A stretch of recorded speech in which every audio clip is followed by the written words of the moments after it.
عبادت میں لذت کیسے حاصل ہو؟ دیکھیے، عبادت کے حوالے سے ایک بات ذہن میں رکھنی چاہیے کہ عبادت میں مشقت کا ہونا یہ تقریباً اس کا ایک لازمی جز ہے.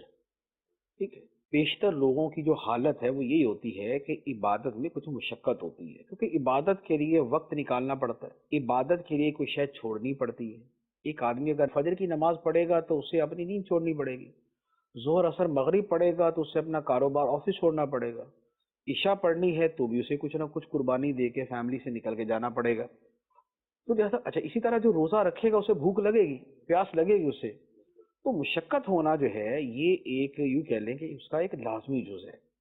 ہوتا یہ ہے کہ عبادت میں بنیادی طور پر تو لذت کی تلاش کرنی نہیں چاہیے، ورنہ اس تلاش کے چکر میں ہوگا یہ کہ وہ ملے گی نہیں اور آدمی کبھی بھی اپنی عبادت سے مطمئن نہیں ہو پائے گا. عبادت کا